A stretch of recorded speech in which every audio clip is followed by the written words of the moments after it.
तब मुझे एक बात का ख्याल हुआ था। और अभी जब गुरुशरण जी भजन गा रहे थे तो एक दूसरी बात का ख्याल हुआ।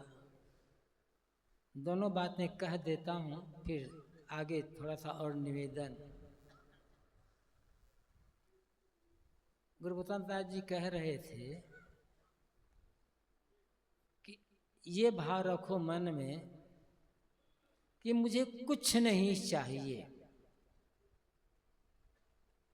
पूर्ण निराशाह की दशा।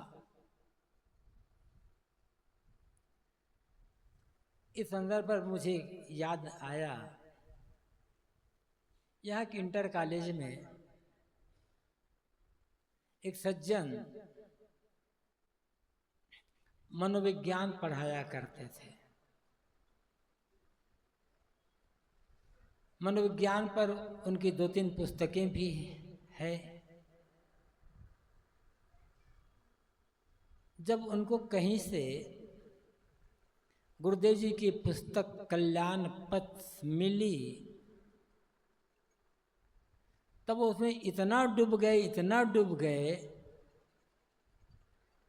कि जहाँ हमेशा उनके पास कल्याण पथ पुस्तक रहा करती थी, कभी छोड़ते नहीं थे। पूरी पुस्तक में अंडरलाइन कर चुके थे। समय समय से आश्रम में आया करते थे। एक बार गुरुदेव जी से मिलने के लिए आए, तब बातचीत के दरमियान में उन्होंने गुरुदेव जी से कहा, गुरु जी, अब मेरी कोई इच्छा नहीं रह गई है, मेरी सारी इच्छा पूरी हो गई है, अब एक ही इच्छा बाकी है। गुरुदेव जी ने कहा, कौन सी इच्छा बाकी है? उन्होंने कहा, एक ही इच्छा बाकी है, जीवन मुक्त होने की इच्छा बाकी है। तो गुरुदेव जी ने कहा, ये इच्छा छोड़ दो, अभी जीवन मुक्त हो जाओगे। कहा, अरे मैं सोचा ही नहीं था। जीवन मुक्त होने की इच्छा नहीं, सारी इच्छा मिट गई, जीवन मुक्ति हो गई। इच्छा क्या करना है? जीवन मुक्ति एक दशा है, निष्कामता की दशा, निर्चाहना की दशा, निष्प्रियता की दशा। और ये दशा का अनुभव ऐसी रहनी में चलकर कोई भी व्यक्ति कर सकता है। जितना जितना हमारा मन निष्काम होता जाएगा, लेकिन निष्कामता का अर्थ कर्तव्य विमुखता नहीं है। कर्तव्य विमुख, सेवा विमुख व्यक्ति कभी निष्काम नहीं हो सकता है। जैसी योग्यता है, जैसी आवश्यकता है, जो जिम्मेदारी है, उसके अनुसार से पूरी तरह से सेवा परायणता, कर्म तत्परता, कर्मनिष्ठा। और जब पूरी तरह से सेवा परायणता, कर्मनिष्ठा है, कर्म तत्परता है,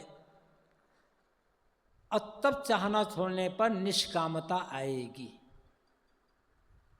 हम काम करना, सेवा करना, कर्तव्य का पालन करना छोड़ दें और निष्कामता आ जाएगी, धोखा है, कभी आने वाली नहीं है। कर्मनिष्ठ, कर्तव्य परायण व्यक्ति ही संयम और विवेक द्वारा निष्काम हो सकता है।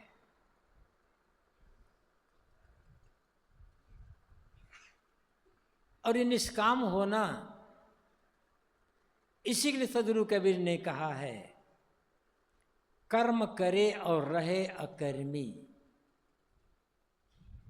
कर्म करते हुए भी साहब ये नहीं कहते कि तुम काम करना छोड़ दो, वे खुद कर्मठ थे, कर्मकरों के पक्षधर थे। तो साहब कहते हैं कर्म करो, लेकिन कर्म करते हुए भी अकर्मी हो जाओ। अब जब आदमी कर्म कर रहा है तो अकर्मी कैसे होगा?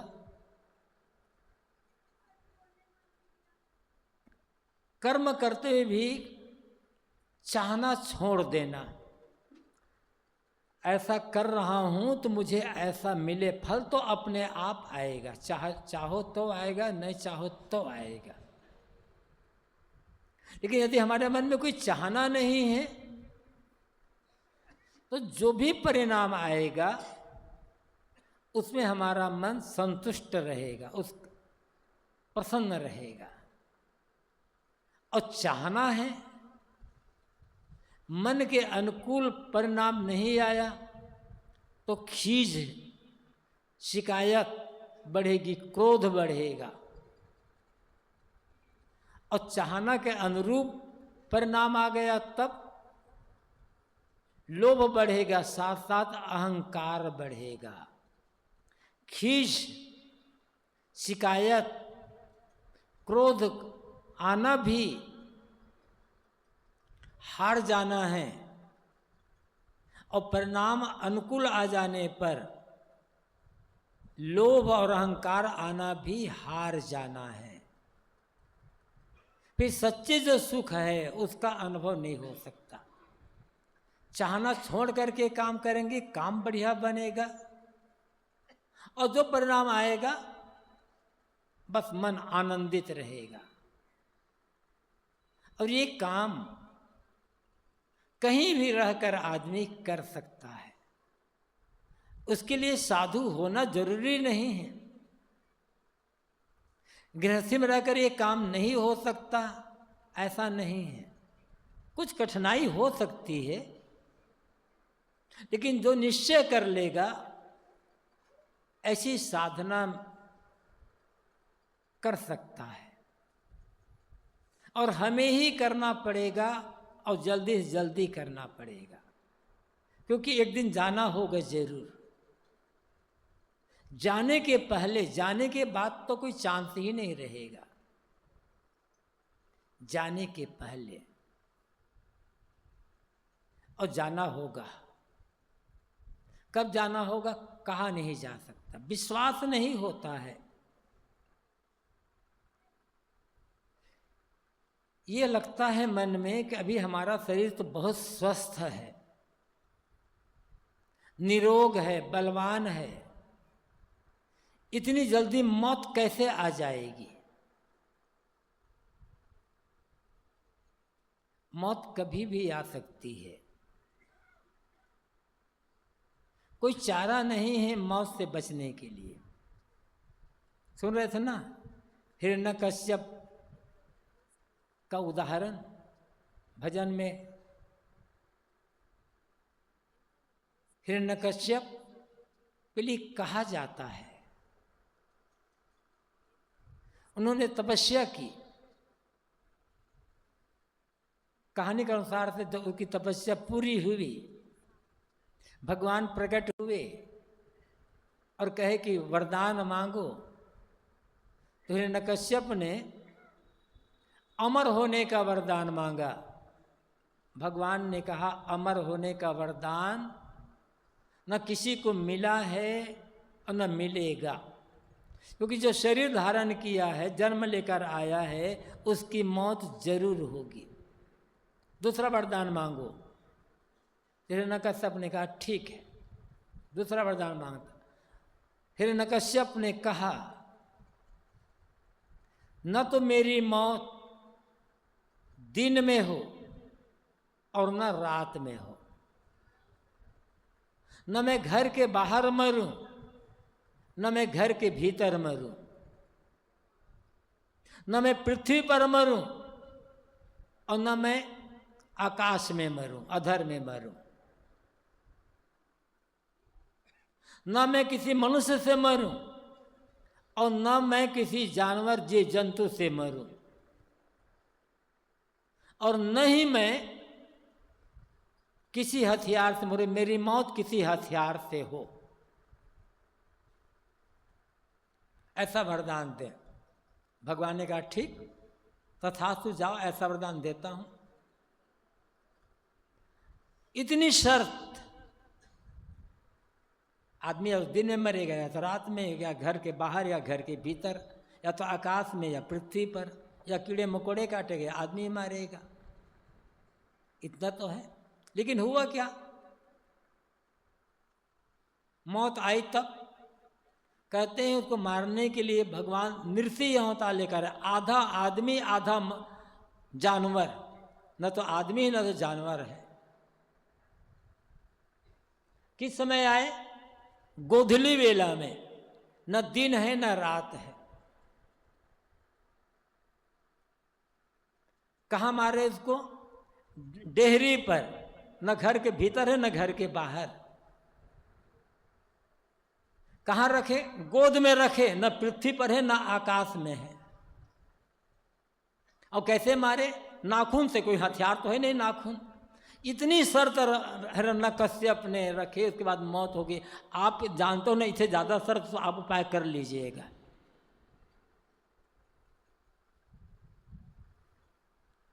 मिथ्या अहंकार कि अभी हमारा शरीर जवान है, अभी जल्दी मौत नहीं आएगी। कभी भी आ सकती, कभी भी आ सकती है। सुबह होती है, शाम होती है, उम्र यूं ही तमाम होती है। इसलिए निरंतर जागरूकता की आवश्यकता है। निरंतर। जो गुरुजन कहा करते हैं कि आदमी को हमेशा ज्ञान, विवेक, आत्मचिंतन में मन को लगाकर रखना चाहिए। मन को ज्ञान, विवेक, विचार, संयम, साधना, आत्मचिंतन में लगा करके रखना, यही तो जागरूकता है। जागरूकता का अर्थ होता है मन में कोई विकारी चिंतन ना आने पाए, दूषित भावना ना आने पाए।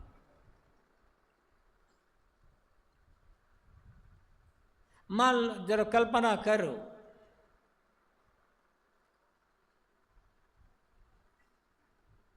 कोई आदमी है लंबे समय से सेवा, भक्ति, परोपकार, संयम, साधना, ज्ञान, वैराग का काम करते आ रहा है। गलत संगत मिलने के कारण, कोई गलत बात सुन लेने के कारण, या किसी अन्य कारण से उसके मन में विकारी भावना आ गई, किसी प्रकार का विकार आ गया, उसके मन में विकारी भावना आ गई और उसी समय उसकी मौत हो गई, तो परिणाम क्या होगा?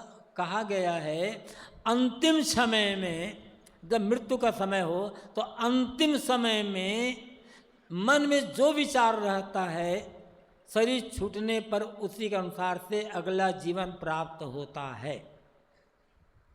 ऐसा शास्त्रों में कहा गया है और काफी जगह ऐसा लिखा गया है। लेकिन जरा कल्पना करो, जिस समय हमारे मन में विकारी भावना आई, नकारात्मक चिंतन आया, उस समय हमारी मौत हो गई, तो 10-20 साल से हम साधना करते आ रहे हैं ना, सब स्वाहा हो जाएगा। क्योंकि विकारी भावना आने का अर्थ है बेहोश हो जाना। जब जब हम बेहोश हो रहते हैं या बेहोश होते हैं, तब तब हमारे मन में गलत चिंतन, दूषित विचार आते हैं। मन में दूषित विचार ना आने देना, कोई विकारी भावना, विकारी चिंतन ना आने देना, ये चलते फिरते काम धाम करते समय की साधना है। ध्यान में बैठे, साधना में बैठे, मन को देख करके मन को शांत कर रहे हैं। ये तो जब ध्यान साधना में बैठते हैं, अभ्यास करते हैं, उस समय की बात हुई। लेकिन काम कर रहे हैं, या कुछ और रास्ता चल रहे हैं, उस समय ध्यान नहीं बनेगा। उस समय का ध्यान क्या है? मन पर निगरानी रखना कि मन में कोई गलत चिंतन, विकारी भाव, दूषित भावना न आने पाए। ऐसी जागरूकता रखने पर ही वो जो दशा आती है, मन की निर्मलता दशा, तब आएगी वह।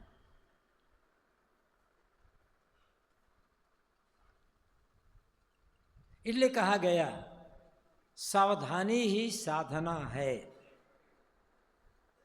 तो सावधानी का मतलब क्या है? हर समय जागरूक रहना, होश हवास में जीना। हम होश में नहीं जीते हैं, अक्सर बेहोशी में हमारा जीवन व्यतीत होता है।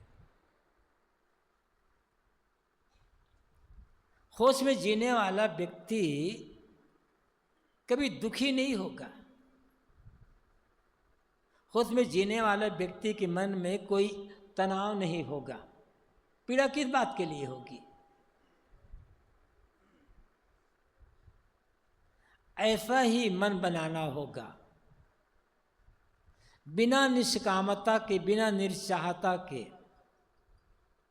कोई आदमी सच्ची प्रसन्नता, सच्ची शांति, सच्चे सुख का अनुभव कर नहीं सकता है। एकाएक नहीं आएगा। सुबह में सत्र में मैंने कहा था, निवेदन किया था, काम तो करना है। बिना सेवा किए, काम किए जीवन चलेगा नहीं। कहीं भी रहे आप, चाहे घर में रहे, चाहे मठ में रहे, या कहीं भी रहे, सेवा तो करनी पड़ेगी। लेकिन अधिकार भावना छोड़ करके। अब अधिकार दिया जाता है, किसी के को बड़ा माना जाता है, अब बिना माने समाज चलेगा नहीं। एक कहावत है, जिस घर में, जिस परिवार में, या जिस मठ आश्रम समाज में किसी एक को बड़ा मानकर, अब वो कोई एक छोटी उम्र का हो सकता है, बड़ी उम्र का भी हो सकता है, तो जिस घर परिवार समाज में किसी एक को बड़ा मानकर उसके निर्देश में जब काम किया जाता है, तो घर परिवार समाज उत्तरोत्तर विकास करते चला जाता है। निर्णय किसी एक व्यक्ति के हाथ में, और वो व्यक्ति भी लोगों से राय लेकर निर्णय करता है और उनसे निर्णय करना चाहिए। तो जिस घर परिवार समाज में किसी एक को बड़ा मानकर उसके निर्देश के अनुसार काम किया जाता है, वो घर परिवार समाज उत्तरोत्तर हर दिशा में आगे बढ़ता चला जाता है। और जिस घर परिवार समाज में सभी लोग अपने को बड़ा मान करके अपना अपना निर्णय करें, उसको बिखरने में समय नहीं लगेगा। जहां सभी लोग बड़े हो गए हैं, किसी को किसी से राय लेना ही नहीं है, किसी से कुछ पूछना ही नहीं है, तो ऐसे घर परिवार समाज को बिखरने में समय कहाँ लगेगा। जहां हर कोई अपने को बड़ा मार रहा है, अपने दूसरे से अधिक बुद्धिमान मार रहा है, ऐसे घर को, परिवार को, समाज को शीघ्र ही शीघ्र नष्ट हो जाने वाला है। और जब सब अपने को बड़ा मार रहे हैं, तो अधिकार की भावना तो आएगी। फिर मेरा अधिकार, मेरा अधिकार, मेरा अधिकार। अधिकार के पीछे दौड़ने वाला व्यक्ति का मन न कभी शांत रह सकता है, न संतुष्ट रह सकता है। अधिकार की चाहना छोड़ करके काम करें, सेवा करते जाएं, काम करते जाएं, अधिकार अपने आप मिलता चला जाएगा, विश्वास रखें।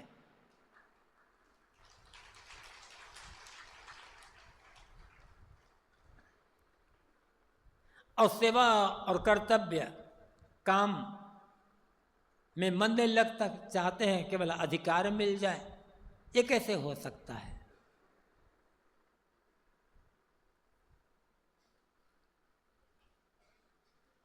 सेवा करें वो भी चाहना छोड़ करके,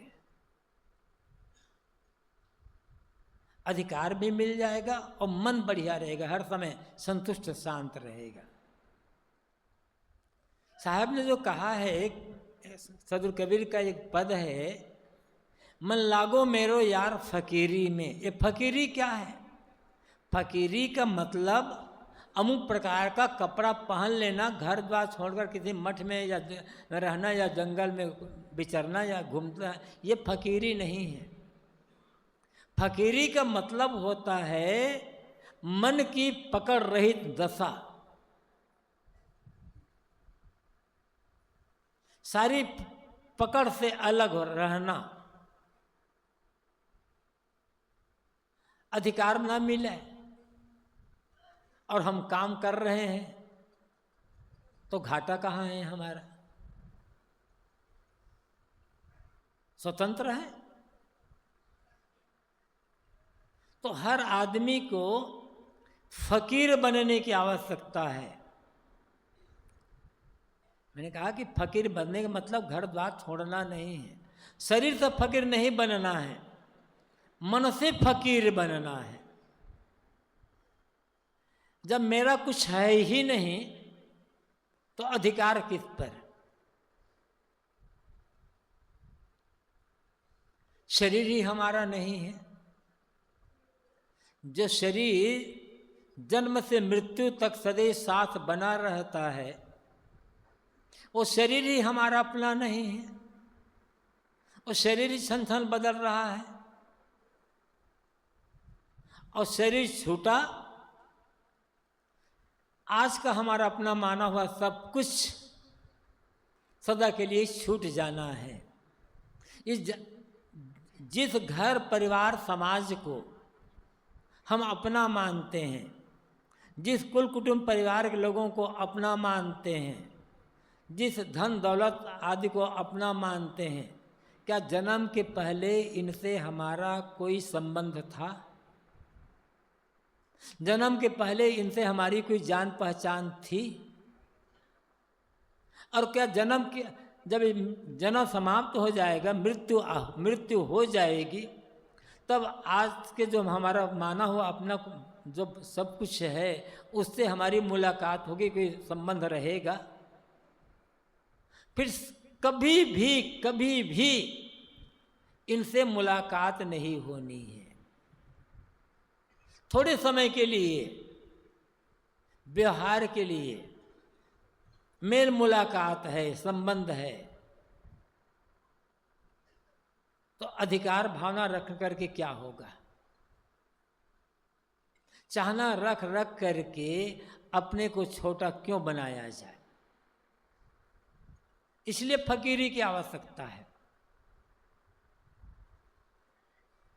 फकीरी का अर्थ ही होता है निष्कामता, निर्चाहता। इसलिए किसी ने कहा है, मजा जो है फकीरी में, अमीरी क्या समझ पाए, उसे हरदम खुशी रहती, इसे हरदम लगी हाय। निष्कामता में जो आनंद है, निर्चाहना में जो आनंद है, कामना इच्छा में डूबा हुआ व्यक्ति उस आनंद को भले क्या समझ पाएगा।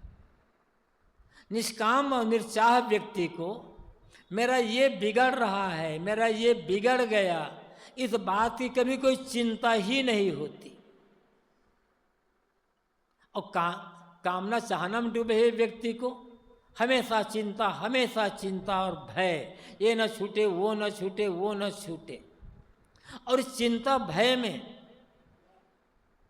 न दिन को ठीक से जी पाता है, न रात को ठीक से सो पाता है। जीवन का मर्म वो समझ ही नहीं पाता। हमेशा जो चिंता भय में डूबा हुआ है, कहाँ अपने मन को समझेगा, कहाँ जीवन समझेगा और कहाँ खुद को समझ पाएगा। अवसर ही नहीं उसके पश्चात। इसलिए सेवा तो करना होगा, काम कर्तव्य का पालन भी करना होगा, लेकिन निष्काम होकर के।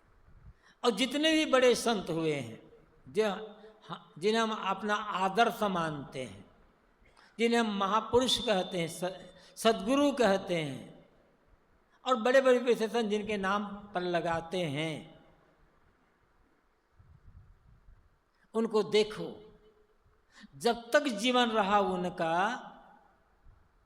सतत लोक कल्याण के लिए जूझते रहे, किंतु चाहना रहित होकर के। चाहना करने का अर्थ है अपने को बेच देना। चाहना करने का अर्थ है अपने को किसी का गुलाम बना देना। और चाहना जब होगी तो अहंकार होगा, बिना अहंकार के चाहना ना होगी। और अहंकार है तब दुख का अनुभव तो होता ही रहेगा। उसने मुझे वे कहा, उसने मुझे वो कहा, उसने मुझे वो कहा, उसने मेरा अपमान किया, उसने मेरा सम्मान किया, उसने आदर दिया, उसने निरादर दिया। इस भाव में मन डूबा रहेगा। अब कुछ अपने को मानता ही नहीं है, अहम भाव मन में है ही नहीं, चाहना भी मन में नहीं है, तो किसने क्या कहा इसका लेखा जोखा कहाँ होगा। एक बात याद आ गई, कुछ वर्ष पहले, 2-4 वर्ष पहले एक चला सा सीरियल तथागत बुद्ध के जीवन संदर्भ में, उसमें बताया गया था, अब इतिहास में सब जानते भी हैं, पढ़ते भी हैं, देवदत्त उन्हीं के चचेरा भाई भी था और उनका शिष्य भी था। साधुओं ने पश्चात उनके विरोधी बन गए और बुद्ध के विरोध में बहुत गलत प्रचार किए, यहाँ तक मारने का षड्यंत्र किए, मारने का प्रयास भी किए, उनके लिए बहुत गलत गलत बातों का प्रचार किए। अंतिम समय में देवदत्त जब बीमार हुए, तथागत बुद्ध को पता चला, वे उसके बाद मिलने के लिए गए। मिले तो देवदत्त ने कहा, भगवान मैंने आपके बारे में बहुत कुछ गलत कहा, मुझे क्षमा करें। बुद्ध ने कहा, मुझे तो याद ही नहीं है। ये है महानता। क्यों? कुछ पकड़ ही नहीं है, क्योंकि अहम नहीं है, कामना नहीं है, कुछ पकड़ ही नहीं है। हम अपने को जब कुछ मानते हैं ना, तब लगता है कि उन्होंने मुझे कुछ कहा, उन्होंने मुझे आदर दिया, उन्होंने मेरे निरादर किया, सम्मान दिया, और पता नहीं कैसे कैसे भावना। और जो जीवन की जो ऊंचाई है, देखा होगा उधर से जब आप लोग आते हैं, इस आश्रम में प्रवेश करते हैं, उधर से आकर के जहाँ हमारा निवास, उधर से भोजनालय की ओर मुड़ते हैं, तो जो घेरा किया गया है उस पर एक वाक्य लिखा हुआ है, तुम्हें पहुंचना उस मंजिल पर जिसके आगे राह नहीं। उस मंजिल में हमें पहुंचना, वो हमारी अंतिम मंजिल वह है जिस मंजिल के आगे कोई रास्ता नहीं, सारे रास्ते वहां जा कर के समाप्त हो जाते हैं, उससे आगे कोई रास्ता नहीं है। वो मंजिल क्या है? आत्मस्थिति, स्वरूप स्थिति से आप कह सकते हैं, आत्मलीनता कह सकते हैं, ब्रह्मलीनता कह सकते हैं। अब इसके लिए तमाम बड़े बड़े शब्दों का प्रयोग किया गया है।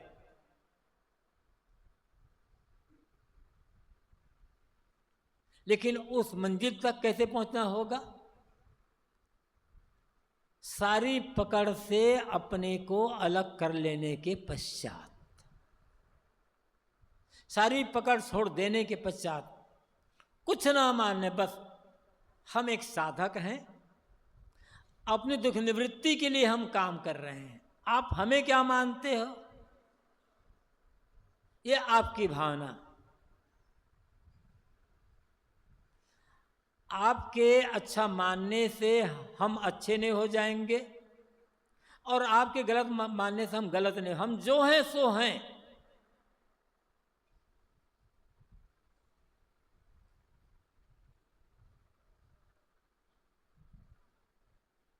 तो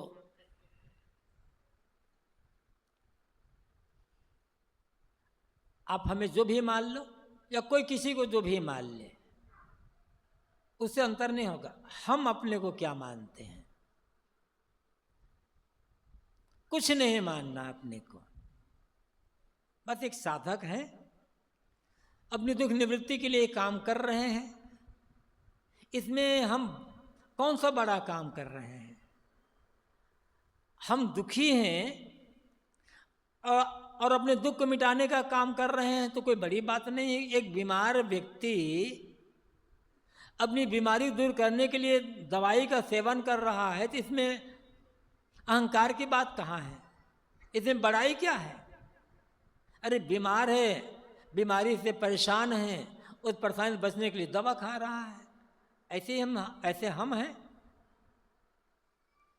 तो इसमें हम बड़े कहाँ से हो गए? आप बड़े मानते हो, आपकी भावना है। तो सारी पकड़ से रहित, कुछ नहीं मानना है। बस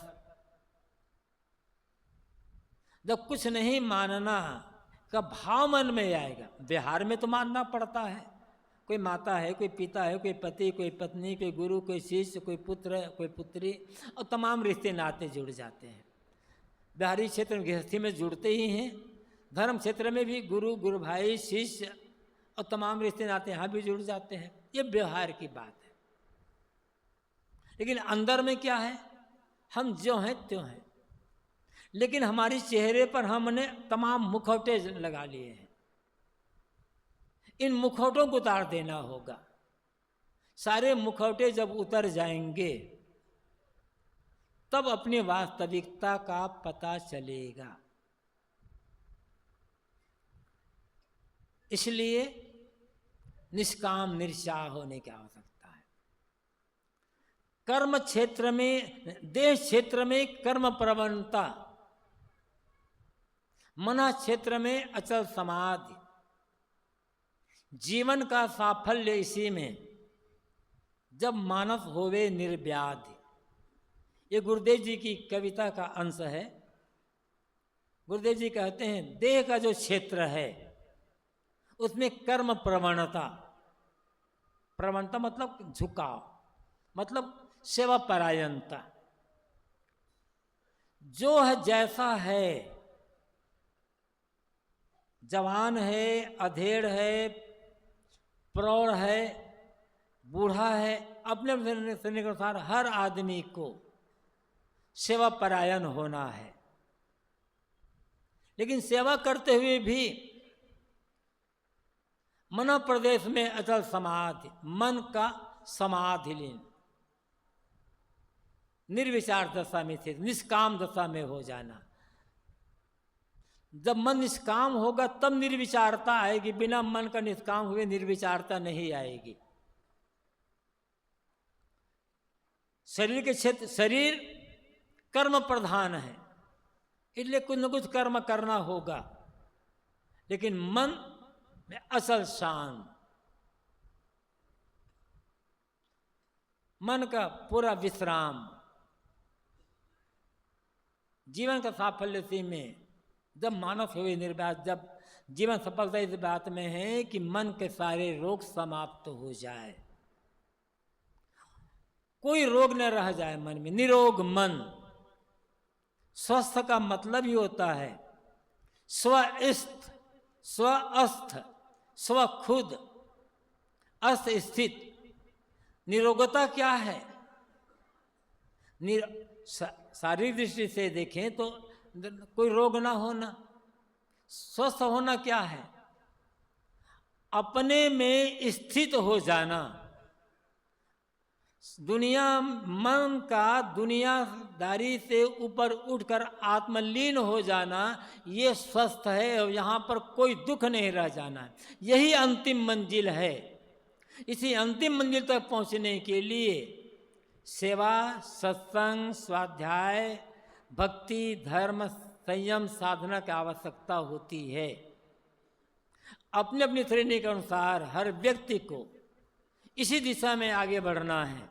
जहाँ भी रहें सेवा परायण रहें, निष्काम रहें, निर्चाह रहें, विनम्र बन करके साधना में लगे और अकेले बैठ कर मन को देख करके शांत करते करते मन को पूरी तरह से शांत करके पूर्ण आत्म शांति का अनुभव करें। बस जीवन सफल हो जाएगा। हमारा और आपका सबका यही कर्तव्य है। कोई आगे चल रहा है, कोई पीछे चल रहा है। मंजिल, गंतव्य सबका एक है, मंजिल सबकी एक है। मन का पूर्ण निर्व्याध हो जाना और चिर विश्राम पा जाना। सत्संग, संतों गुरुजनों से प्रेरणा प्राप्त करके हमें इसी दिशा में आगे बढ़ना है। इसी के लिए सत्संग का आयोजन होता है, ताकि हम सेवा भी कर सकें, निष्काम होकर कल्याण साधना में आगे बढ़कर पूर्ण आत्म शांति का अनुभव कर सकें।